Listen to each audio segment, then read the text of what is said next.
I succumb. S'abîmer, to be engulfed. Outburst of annihilation which affects the amorous subject in despair or fulfillment. 1. Either woe or well-being. Sometimes I have a craving to be engulfed. This morning in the country, the weather is mild, overcast. I am suffering from some incident.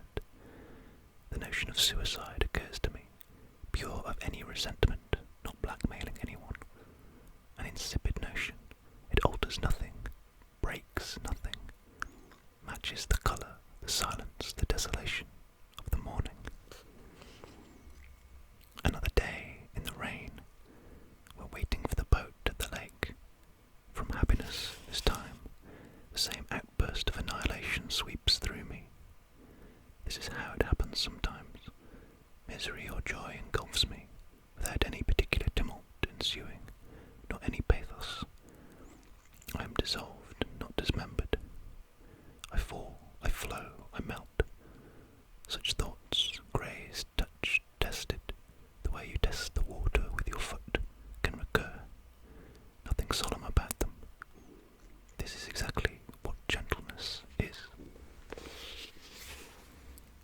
2. The crisis of engulfment can come from a wound, but also from a fusion. We die together from loving each other, an open death by dilution into the ether, a closed death of the shared grave. Engulfment is a moment of hypnosis. A suggestion functions which commands me to swoon without killing myself. Whence, perhaps, the gentleness of the abyss. I have no responsibility here. The act of dying is not up to me. I entrust myself. I transmit myself. To whom? To God, to nature, to everything, except to the other. 3. Therefore, on those occasions when I am engulfed, it is because there is no longer any place for me anywhere, not even in death. The image of the other, to which I was glued, on which I lived, no longer exists. Sometimes this is a futile catastrophe, which seems to remove the image forever. Sometimes it is an excessive happiness which enables me to unite with the image. In any case, severed or united, dissolved or discrete, I am nowhere gathered together, opposite, neither you nor me, nor death, nor anything else to talk to. Strangely, it is in the extreme action of the amorous image repertoire, annihilation as a consequence of driving at the image or of being identified with it, that there occurs a fall of this image repertoire. For the brief interval of vacillation, I lose my structure as a lover. This is a factitious morning, without work to do, something like a non-sight. 4. In love with death. An exaggeration to say, with Keats, half in love with easeful death, death liberated from dying. Then I have this fantasy, a gentle hemorrhage which flows from no specific point in my body, an almost immediate consumption, calculated so that I might have the time to abate my suffering without yet having died. Fleetingly I establish myself within a false conception of death, false the way a key is falsified by warping. I conceive of death beside me. I conceive of it according to an unthought logic. I drift outside of the fatal couple which links life and death by opposing them to each other. 5. Is the abyss no more than an expedient annihilation? It would not be difficult for me to read the abyss, not as a repose, but as an emotion. I mask my mourning by an evasion. I delude myself. I swoon in order to escape that density, that clogging which makes me into a responsible subject. I come out. It is ecstasy. Rue de Cherche Midi. After a difficult evening, X was explaining very carefully, his voice exact, his sentences well formed, far from anything inexpressible, that sometimes he longed to swoon. He regretted never being able to disappear at will,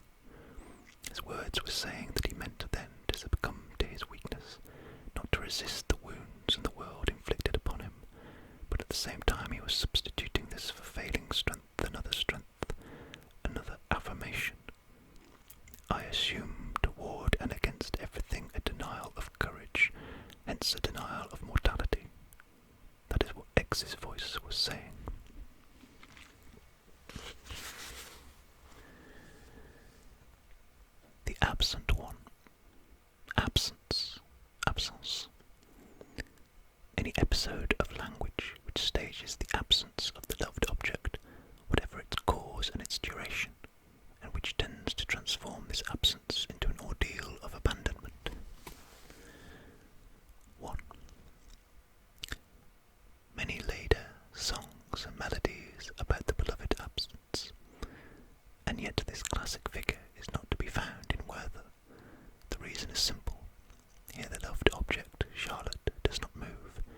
It is the amorous subject, Werther, who, at a certain moment, departs. Now, absence can exist only as a consequence of the other. It is the other who leaves. It is I who remain. The other is in a condition of perpetual departure, of journeying. The other is, by vocation, migrant, fugitive.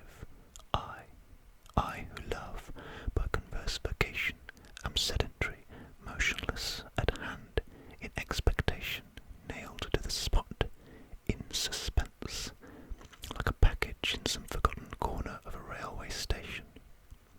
Amorous absence functions in a single direction, expressed by the one who stays, never by the one who leaves. An always present I is constituted only by confrontation with an always absent you. To speak this absence is from the start to propose that the subject's place and the other's place cannot permute. It is to say, I am loved less than I love. 2. Historically, the discourse of absence is carried on by the woman. Woman is sedentary, man hunts, journeys. Woman is faithful, she waits. Man is fickle, he sails away, he cruises. It is a woman who gives shape to absence, elaborates its fiction, for she has time to do so. She weaves and she sings. The spinning songs express both immobility by the hum of the wheel, and absence, far away, rhythms of travel, sea surges, cavalcades. It follows that in any man who utters the other's absence, something feminine is declared. This man who waits and who suffers from his waiting is miraculously feminized.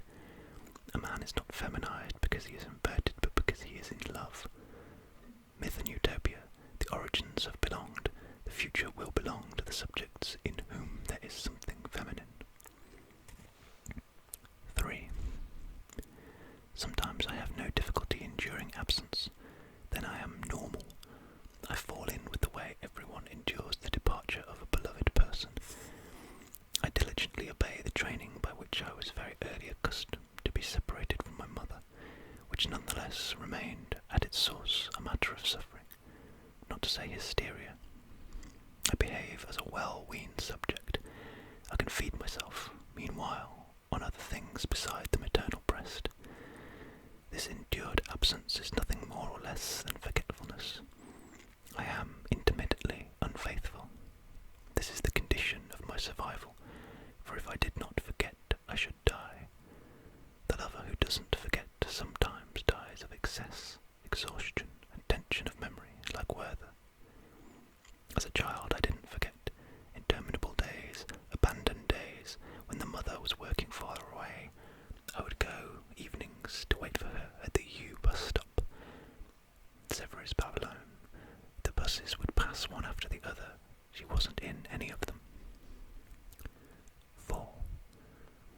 Awaken out of this forgetfulness very quickly. In great haste, I constitute a memory, a confusion. A classic word comes from the body, which expresses the emotion of absence. To sigh. To sigh for the bodily presence. The two halves of the androgyne sigh for each other, as if each breath, being incomplete, sought to mingle with the other. The image of the embrace, in that it melts the two images into a single one. In amorous absence, I am, sadly, an unglued image that dries, yellows, shrivels. But isn't desire always the same, whether the object is present or absent? Isn't the object always absent? This isn't the same languor. There are two words, bothos, desire for the absent being, and himeros, the more burning desire for the present being. 5. Endlessly I sustain the discourse of the beloved's absence, actually a preposterous situation. The other is absent as referent, present as allocutory. This singular distortion generates a kind of insupportable present. I am wedged between two tenses, that of the reference and that of the allocution. You have gone, which I lament. You are here, since I am addressing you. Whereupon I know that the present, that difficult tense, is a pure portion of anxiety. Absence persists. I must endure it. Hence I will manipulate it, transform the distortion of time into oscillation, produce a rhythm, make an entrance onto the stage of language. Language is born of absence. The child has made himself a doll out of a spool, throws it away and picks it up again, miming the mother's departure and return. A paradigm is created. Absence becomes an active practice, a business, which keeps me from doing anything else. There is a creation of a fiction which has many roles, doubts, reproaches, desires, melancholies. This staging of language postpones the other's death. A very short interval, we are told, separates the time during which the child still believes his mother to be absent, and the time during which he believes her to be already dead. To manipulate absence is to extend this interval, to delay as long as possible the moment when the other might topple sharply from absence into death. 6. Frustration would have presence as its figure. I see the other every day, yet I am not satisfied thereby. The object isn't actually there, yet continues, in terms of my image repertoire, to be absent for me. Whereas castration has intermittence as its figure, I agree to leave the other for a while without tears. I assume the grief of the relation I am able to forget.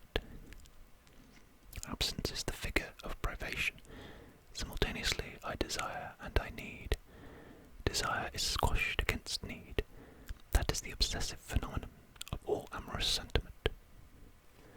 Desire is present, ardent, eternal, but God is higher still, and the raised arms of desire never attain to the adored plenitude.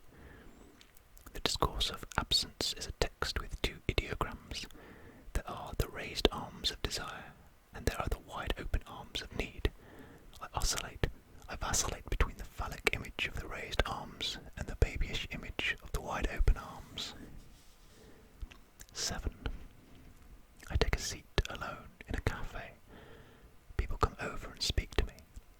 I feel that I am sought after, surrounded, flattered. But the other is absent. I invoke the other inwardly to keep me on the brink of this mundane complacency, a temptation. I appeal to the other's truth, the truth of which the other gives me the sensation, against the hysteria of seduction into which I feel myself slipping. I make the other's absence responsible for my worldliness. I invoke the other's protection, the other's return. Let the other appear, take me away, like a mother who comes looking for her child. From this worldly brilliance, from this social infatuation, let the other restore to me the religious intimacy, the gravity of the lover's world. X once told me that love had protected him against worldliness, coteries, ambitions, advancements, interferences, alliances, successions, roles, powers. Love had made him into a social catastrophe to his delight. 8. A Buddhist koan says, quote, "The master holds the disciple's head under water for a long, long time. Gradually the bubbles become fewer.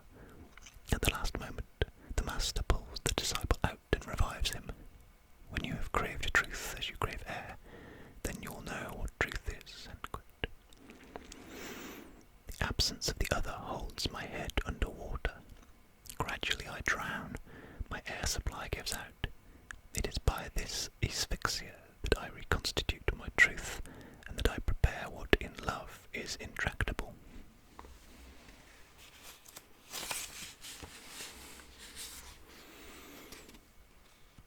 Adorable.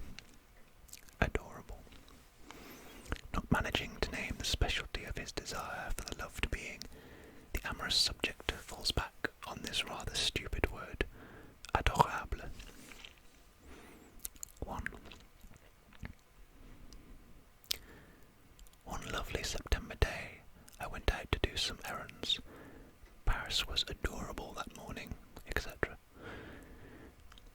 host of perceptions suddenly come together to form a dazzling impression. To dazzle is ultimately to prevent sight, to prevent speech.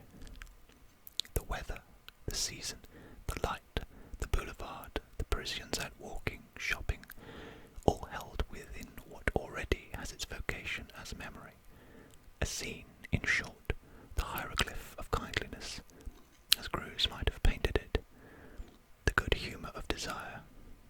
All Paris is within my grasp, without my wanting to grasp it. Neither languor nor lust. I forget all the reality in Paris which exceeds its charm.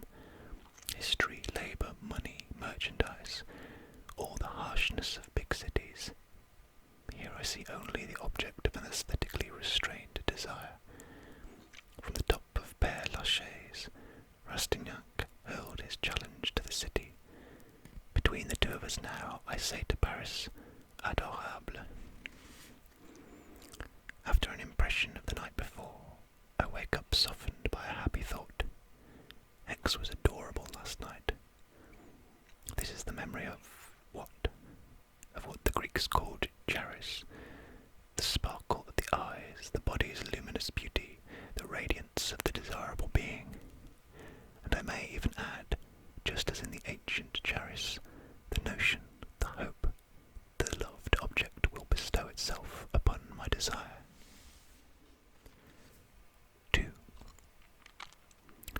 By a singular logic, the amorous subject perceives the other as a whole, in the fashion of Paris on an autumn afternoon, and at the same time this whole seems to him to involve a remainder which he cannot express. It is the other as a whole who produces in him an aesthetic vision. He praises the other for being perfect. He glorifies himself for having chosen this perfect other. He imagines that the other wants to be loved as he himself would want to be loved, not for one or another of his qualities, but for everything, and this everything he bestows upon the other in the form of a blank word, for the whole cannot be inventoried without being diminished. In adorable there is no residual quality, but only the everything of affect. Yet, at the same time that adorable says everything, it also says what is lacking in everything. It seeks to designate that side of the other to which my desire clings in a special way. But this site cannot be designated. About it I shall never know anything. My language will always fumble, stammer in order to attempt to express it. But I can never produce anything but a blank word, an empty vocable, which is the 0 degree of all the sites where my very special desire for this particular other, and for no other, will form. 3. I encounter millions of bodies in my life. Of these millions, I may desire some hundreds, but of these hundreds, I love only one. The other with whom I am in love designates for me the specialty of my desire. This choice, so rigorous that it retains only the unique, constitutes, it is said, the difference between the analytical transference and the amorous transference. One is universal, the other specific. It has taken many accidents, many surprising coincidences, and perhaps many efforts, for me to find the image which, out of 1,000, suits my desire. Herein a great enigma, to which I shall never possess the key. Why is it that I desire so and so? Why is it that I desire so and so lastingly, longingly? Is it the whole of so and so I desire, a silhouette, a shape, a mood? And in that case, what is it in this loved body which has the vocation of a fetish for me? What perhaps incredibly tenuous portion? What accident? The way a nail is cut, a tooth broken slightly aslant, a lock of hair, a way of spreading the fingers while talking, while smoking. About all these folds of the body, I want to say that they are adorable. Adorable means, this is my desire, in so far as it is unique. That's it exactly, which I love. Yet the more I experience the specialty of my desire, the less I can give it a name. To the precision of the target corresponds a wavering of the name. What is characteristic of desire, proper to desire, can produce only an impropriety of the utterance. Of this failure of language there remains only one trace. The word adorable, the right translation of adorable would be the self, herself, in person. 4. Adorable is the futile vestige of a fatigue, the fatigue of language itself. From word to word I struggle to put into other words the absurdity of my image, to express improperly the propriety of my desire. A journey at whose end my final philosophy can only be to recognize and to practice tautology. The adorable is what is adorable. Or again, I adore you because you are adorable. I love you because I love you. What thereby closes off the lover's language is the very thing which has instituted it, fascination. For to describe fascination can never, in the last analysis, exceed this utterance: I am fascinated. Having attained the end of language, where it can merely repeat its last word like a scratched record, I intoxicate myself upon its affirmation. Is not tautology that preposterous state in which are to be found, all values being confounded, the glorious end of the logical operation, the obscenity of stupidity, and the explosion of the Nietzschean yes? The intractable. Affirmation. Against and in spite of everything, the subject affirms love as value. 1. Despite the difficulties of my story, despite discomforts, doubts, despairs, despite impulses to be done with it, I unceasingly affirm love within myself as a value. Though I listen to all the arguments which the most divergent systems employ to demystify, to limit, to erase, in short, to depreciate love, I persist. I know, but all the same.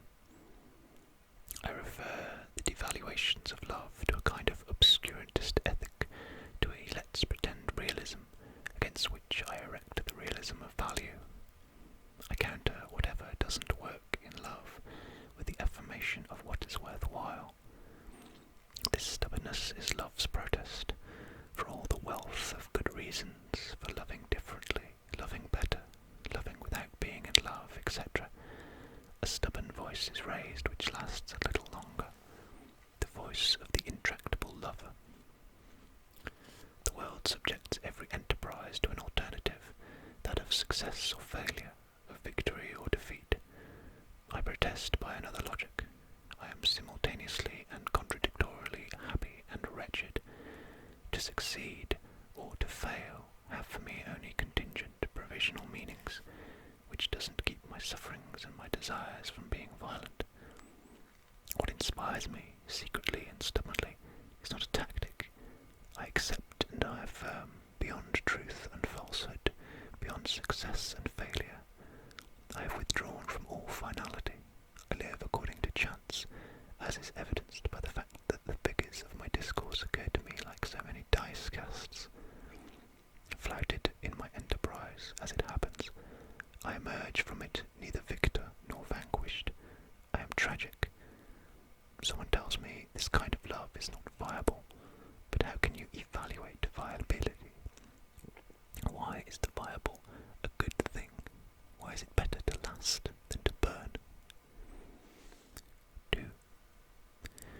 This morning I must get off an important letter right away, one in which the success of a certain undertaking depends, but instead I write a love letter, which I do not send. I gladly abandon dreary tasks, rational scruples, reactive undertakings imposed by the world, for the sake of a useless task deriving from a dazzling duty, the lover's duty. I perform discreetly lunatic chores. I am the sole witness of my lunacy. What love lays bare in me is energy. Everything I do has a meaning, hence I can live without whining. But this meaning is an ineffable finality. It is merely the meaning of my strength. The painful, guilty, melancholy inflections, the whole reactive side of my everyday life is reversed.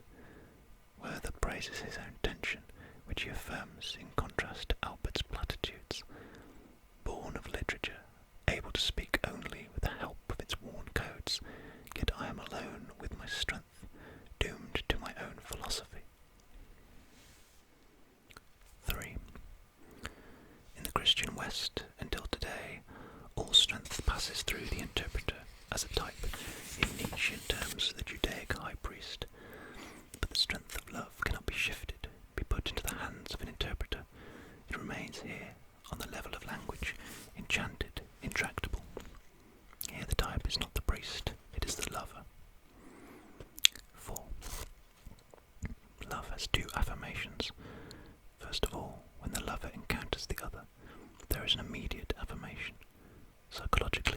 dazzlement, enthusiasm, exaltation, mad projection of a fulfilled future.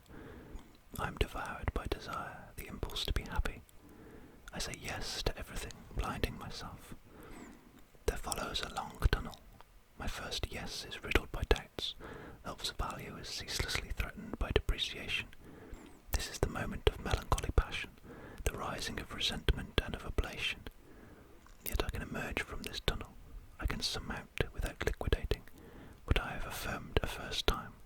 I can once again affirm without repeating it, for then what I affirm is the affirmation, not its contingency. I affirm the first encounter in its difference. I desire its return, not its repetition. I say to the other, old or new, let us begin again.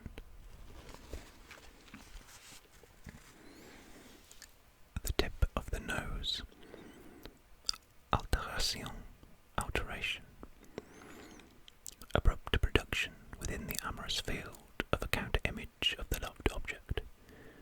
According to minor incidents or tenuous features, the subject suddenly sees the good image alter and capsize. 1.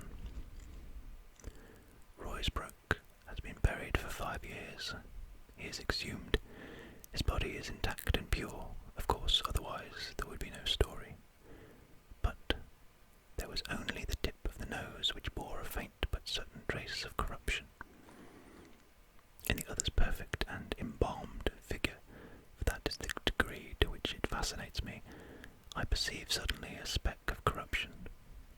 This speck is a tiny one, a gesture, a word, an object, a garment, something unexpected which appears, which dawns from a region I had never even suspected, and suddenly attaches the loved object to a commonplace world. Could the other be vulgar, whose elegance and originality I had so religiously hymned?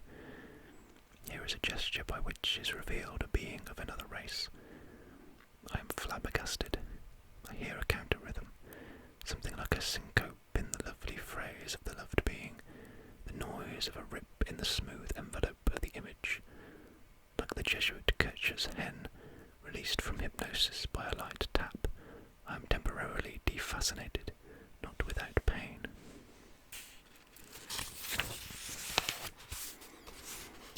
2. It is as if the alteration of the image occurs when I am ashamed for the other. The fear of this shame, according to Phaedrus, kept the Greek lovers in the ways of the good, each obliged to care for his own image in the other's eyes.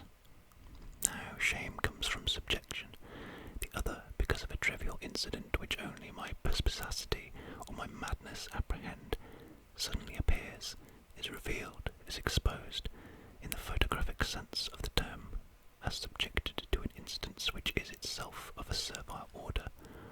I suddenly see the other, a question of vision, busily or frenziedly or just insistently abiding by, respecting, yielding to worldly rights by which some sort of recognition is hoped for. For the bad image is not a wicked image, it is a paltry image. It shows me the other caught up in the platitude of the social world, commonplace. Or again, the other alters if he or she sides with the banalities the world professes in order to depreciate love. The other becomes gregarious.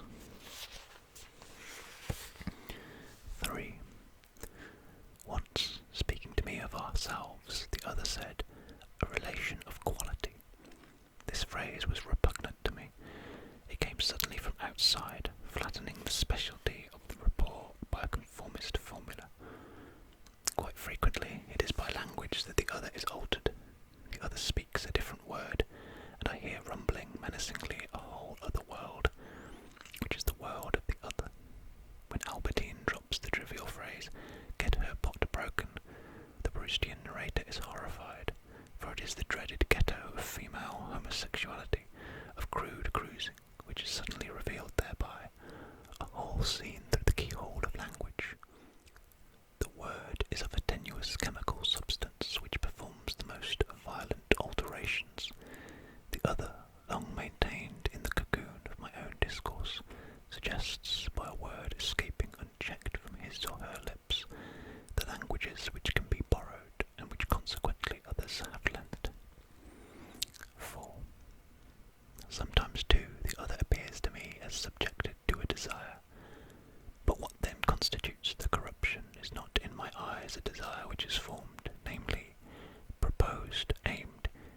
case I would be, more simply, jealous, which derives from another tonality. It is only a nascent desire, a whiff of desire which I detect in the other, without the other's being really conscious of it. I see the other in conversation, stir, multiply, perform to excess, assume a position of demand with regard to a third party, as though hung upon that third party in order to seduce him. Observe any such encounter carefully. You will see this subject, discreetly, mundanely, infatuated by this other, driven to establish with this other a warmer, more demanding, more flattering relation. I surprise the other, so to speak, in the act of self-inflation. I perceive an infatuation of being, which is not so far from what Sard would have called an effervescence of countenance. I saw the sperm shooting from his eyes, and should the solicited partner respond in the same manner, the scene becomes ridiculous. I have the vision of two peacocks spreading their tails, each in front of the other. The image is corrupted, because the person I suddenly see is then another, and no longer the other, a stranger, and mad. For example, in the train from Biskra, Gide, in complicity with the 3 Algerian schoolboys, gasping, panting before his wife, who was pretending to read, looked like a criminal or a madman. Is not any other desire but mine insane? 5. The lover's discourse is usually a smooth envelope which encases the image, a very gentle glove around the loved being. It is a devout, orthodox discourse. When the image alters, the envelope of devotion rips apart. A shock capsizes my own language. Wounded by a remark he overhears, Werther suddenly sees Charlotte in the guise of a gossip. He includes her within the group of her companions with whom she is chattering. She is no longer the other, but one among others, and then says disdainfully, "My good little women, meine Weibchen." A blasphemy abruptly rises to the subject's lips, and disrespectfully explodes the lover's benediction. He is possessed by a demon who speaks through his mouth, out of which emerge, as in the fairy tales, no longer flowers, but toads. Horrible ebb of the image. The horror of spoiling is even stronger than the anxiety of losing.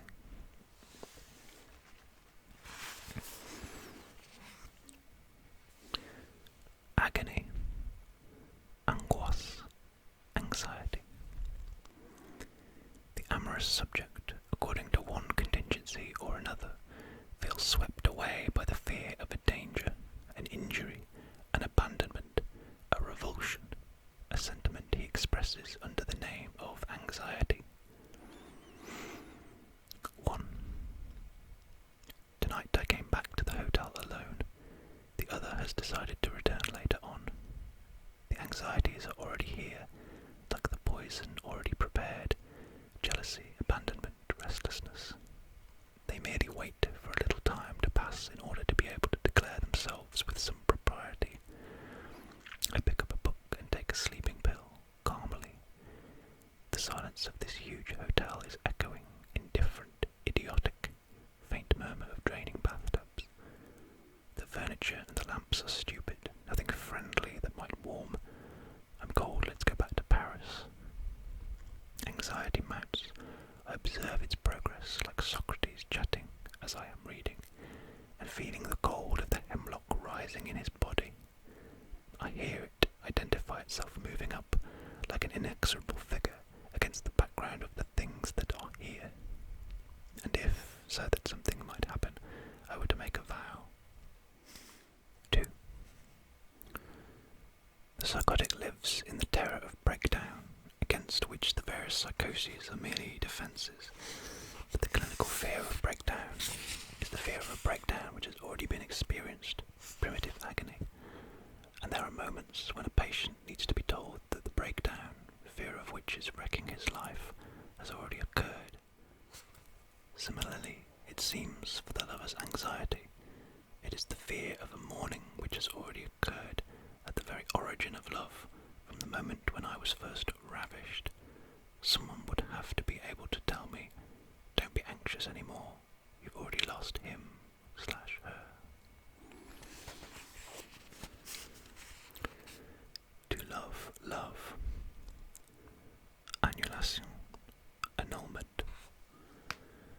explosion of language during which the subject manages to annul the loved object under the volume of love itself, by a specifically amorous perversion.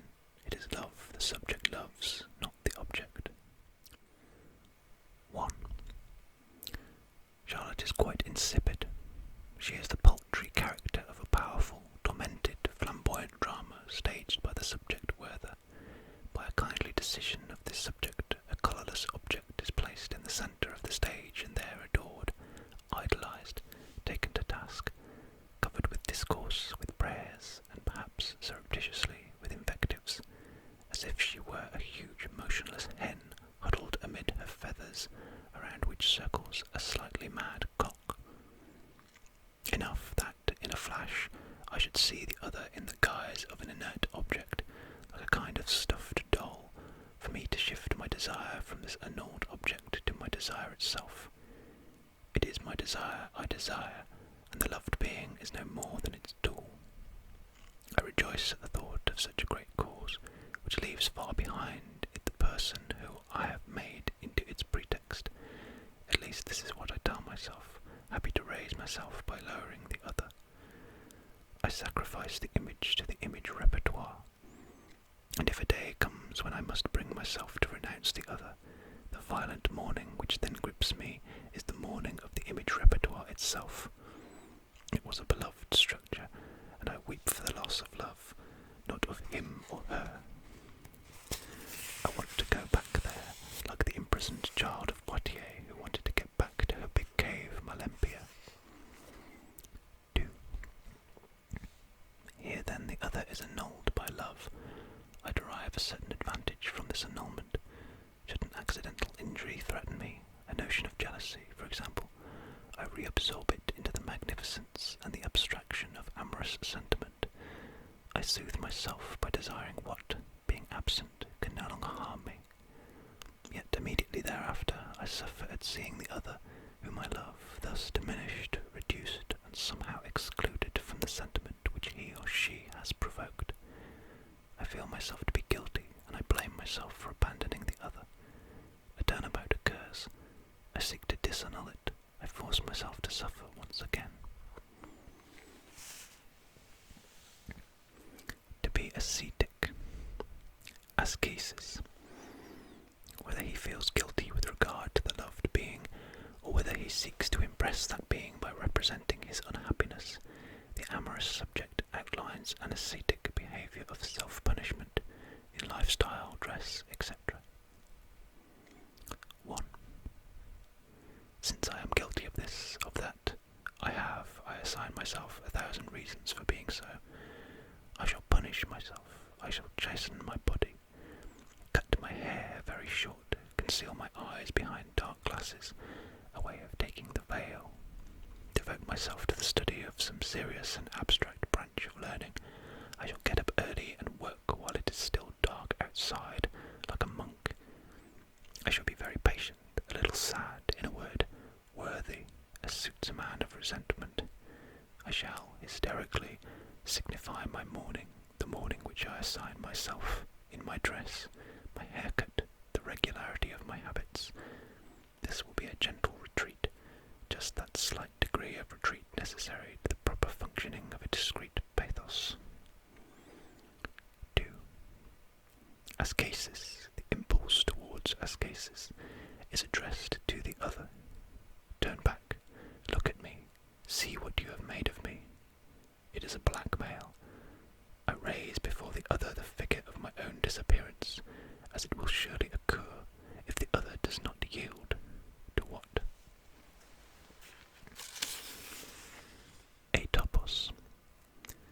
The loved being is recognized by the amorous subject as atopos, a qualification given to Socrates by his interlocutors, i.e., unclassifiable, of a ceaselessly unforeseen originality. 1. The atopia of Socrates is linked to Eros. Socrates is courted by Alcibiades, and to the numb fish, Socrates electrifies and benumbs Meno. The other whom I love and who fascinates me is Atopos. I cannot classify the other, for the other is, precisely, unique. The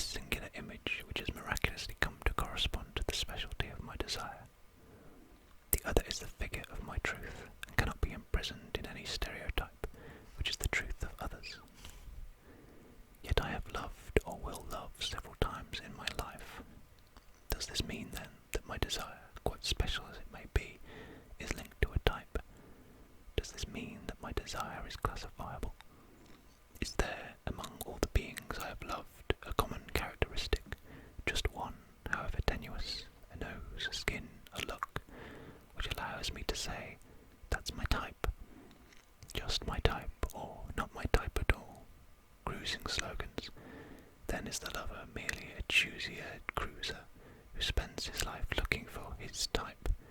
In which corner of the adverse body must I read my truth? 2. I surprise the other's atopia on his/her face each time I read there a certain tremendous innocence. The other knows nothing of the harm he or she has done me, or, to put it less rhetorically, of the harm he or she has given me. Is not the innocent party unclassifiable, hence suspect in every society, which knows where it is, only where it can classify faults? X had many character traits by which it was not difficult to classify him. He was indiscreet, wily, indolent, etc. But I had had 2 or 3 times occasion to read in his eyes an expression of such an innocence, no other word, that I persisted, whatever happened, in setting him, so to speak, aside from himself, outside of his own character. At that moment I was exonerating him from all criticism or commentary. As innocence, Atopia resists description, definition, language, which is Maya, classification of names, of faults. Being atopic, the other makes language indecisive. One cannot speak of the other, about the other. Every attribute is false, painful, erroneous, awkward. The other is unqualifiable. This would be the true meaning of atopos. 3. Confronted with the other's brilliant originality, I never feel myself to be atopos, but rather classified, like an all too familiar dossier. Sometimes, though, I manage to suspend the action of the unequal images, if only I could be as original, as strong as the other. I divine that the true sight of originality and strength is neither the other nor myself, but our relation itself. It is the originality of the relation which must be conquered. Most of my injuries come from the stereotype.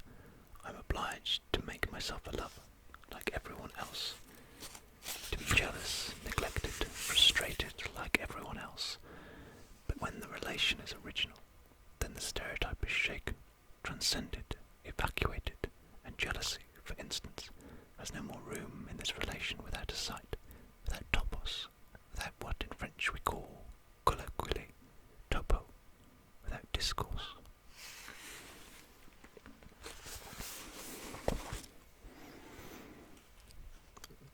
Waiting. Attente, waiting. Tumult of anxiety provoked by waiting for the loved being, subject to trivial delays, rendezvous, letters, telephone calls, returns. 1. I am waiting for an arrival, a return, a promised sign. This can be futile or immensely pathetic. In Erwartung, waiting, a woman waits for her lover at night in the forest. I am waiting for no more than a telephone call, but the anxiety is the same. Everything is solemn. I have no sense of proportions. 2. There is a scenography of waiting. I organize it, manipulate it, cut out a portion of time in which I shall mime the loss of the loved object, and provoke all the effects of a minor mourning. This is then acted out as a play. The setting represents the interior of a cafe. We have a rendezvous. I am waiting. In the prologue, the sole actor of the play, and with reason, I discern and indicate the other's delay. This delay is as yet only a mathematical, computable entity. I look at my watch several times. The prologue ends with a brainstorm. I decide to take it badly. I release the anxiety of waiting. Act 1 now begins. It is occupied by suppositions. Was there a misunderstanding as to the time, the place? I try to recall the moment when the rendezvous was made, the details which were supplied. What is to be done? Anxiety of behaviour. Try another cafe, telephone. But if the other comes during these absences, not seeing me, the other might leave, etc. Act 2 is the act of anger. I address violent reproaches to the absent one. same he, she could have. He, she knows perfectly well. Oh, if she, he could be here, so that I could reproach her, him, for not being here. In Act 3 I obtain anxiety in the pure state, the anxiety of abandonment. I have just shifted in a second from absence to death. The other is as if dead. Explosion of grief. I am internally livid. That is the play. It can be shortened by the other's arrival. If the other arrives in Act 1, the greeting is calm. If the other arrives in Act 2, there is a scene. If in Act 2 there is recognition, the action of grace. I breathe deeply, like Peleus, emerging from the underground chambers and rediscovering life, the odour of roses. The anxiety of waiting is not continuously violent. It has its mat moments. I am waiting, and everything around my waiting is stricken with unreality. In this cafe, I look at the others who come in, chat, joke, read calmly. They are not waiting. 3. Waiting is an enchantment. I have received orders not to move. Waiting for a telephone call is thereby woven out of tiny, unavowable interdictions to infinity. I forbid myself to leave the room, to go to the toilet, even to telephone, to keep the line from being busy. I suffer torments if someone else telephones me for the same reason. I madden myself by the thought that at a certain imminent hour I shall have to leave, thereby running the risk of missing the healing call, the return of the mother. All these diversions which solicit me are so many wasted moments for waiting, so many impurities of anxiety. For the anxiety of waiting, in its pure state, requires that I be sitting in a chair within reach of the telephone, without doing anything. 4. The being I am waiting for is not real. Like the mother's breast for the infant, I create and recreate it over and over, starting from my capacity to love, starting from my need for it. The other comes here where I am waiting, here where I have already created him, her. And if the other does not come, I hallucinate the other. Waiting is a delirium. The telephone again. Each time it rings, I snatch up the receiver. I think it will be the loved being who is calling me, since that being should call me. A little more effort and I recognize the other's voice. I engage in the dialogue to the point where I lash out furiously against the importunate outsider who wakens me from my delirium. In the cafe, anyone who comes in bearing the faintest resemblance is thereupon, in a first impulse, recognized. And long after the amorous relation is allayed, I keep the habit of hallucinating the being I have loved. Sometimes I am still in anxiety over a telephone call that is late, and no matter who is on the line, I imagine I recognize the voice I once loved. I am an amputee who still feels pain in his missing leg. 5. Am I in love? Yes, since I'm waiting. The other never waits. Sometimes I want to play the part of the one who doesn't wait, but I try to busy myself elsewhere, to arrive late, but I always lose at this game. Whatever I do, I find myself there, with nothing to do, punctual, even ahead of time. The lover's fatal identity is precisely, I am the one who waits. In transference, one always waits, at the doctors, the professors, the analysts. Further, if I am waiting at a bank window, an airport ticket counter, I immediately establish an aggressive link with the teller and the stewardess, whose indifference unmasks and irritates my subjection, so that one might say that wherever there is waiting, there is transference. I depend on a presence which is shared and requires time to be bestowed, as if it were a question of lowering my desire, lessening my need. To make someone wait, the constant prerogative of all power, age-old pastime of humanity. 6. A mandarin fell in love with a